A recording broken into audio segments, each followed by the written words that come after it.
The River Knows Your Name. I did want a situation in which these two young sisters, Nell and Evie, had discovered something that was some sort of birth record. I just started there. I knew I wanted to do that, and that would be the basis of the mystery and the things that happen in the book, and the things that Nell particularly is digging back into the past to try to figure out. Um, I didn't have it completely fleshed out from the beginning. I'm a blind writer. I start with just very little. I knew I wanted them to make this discovery. I knew I wanted these two sisters who discover that they aren't biologically related, and that it's been a big secret all their lives. And their mother Hazel is very reclusive and won't talk about the past. And I wanted Nell, the older sister, who decides to dig into the past, and figure out where her sister came from, and how she came to them. I knew that I wanted her to have these moody, hazy memories about remembering someone showing up on the porch with her, with this little girl who became her sister when she was very, very young.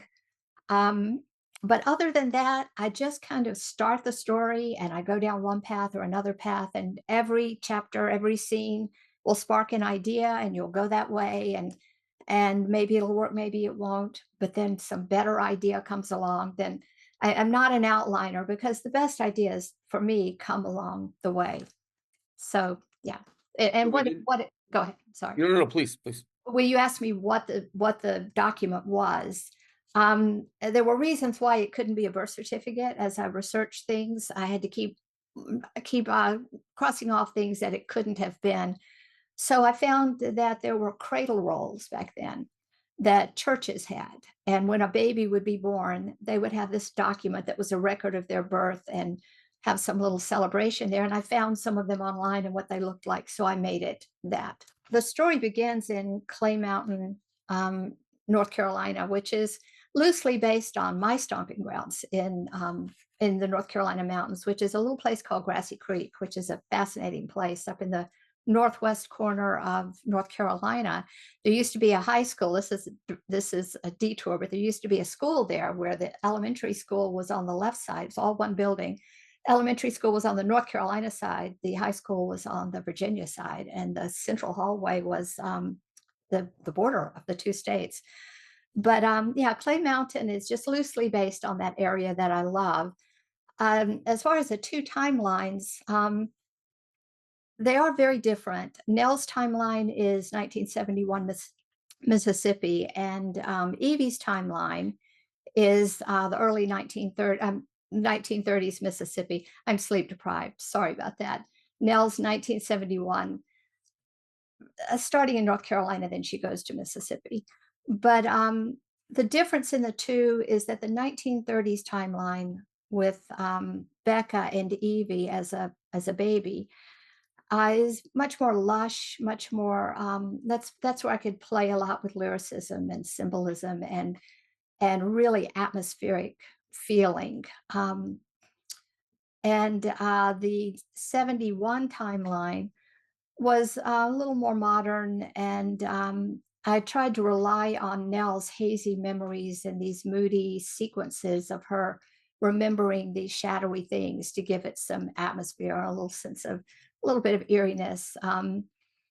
As she's moving backwards in time from 1971, and Becca with Evie is moving forward from 1931 and forward. And they kind of meet in 1934 when this cataclysmic thing happens that links them and that holds the answers to all the mysteries that each of these dual storylines are piecing together. None of the characters in The River Knows Your Name have all the answers to what happened, even the people who are most involved.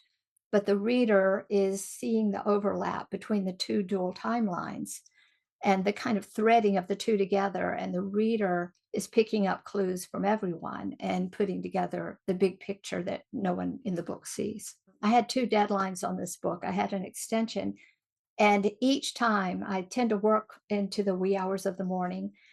With each of those deadlines, at about 2 or 3 in the morning, I found a big hole, just a plot hole with this intricate complex kind of threading these two timelines together.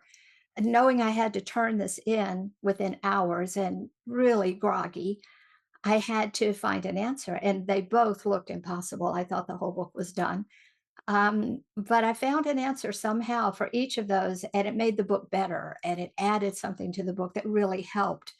But yeah, things like that just come to me along the way for sure. The one thing that I did know from the start is that I wanted in an not obvious way. I wanted Nell to get what she wanted, and I wanted Evie to get what she wanted.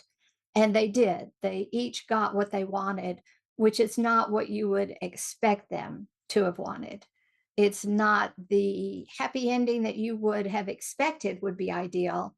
But to my mind, they did both get what they wanted in an odd kind of turned around way.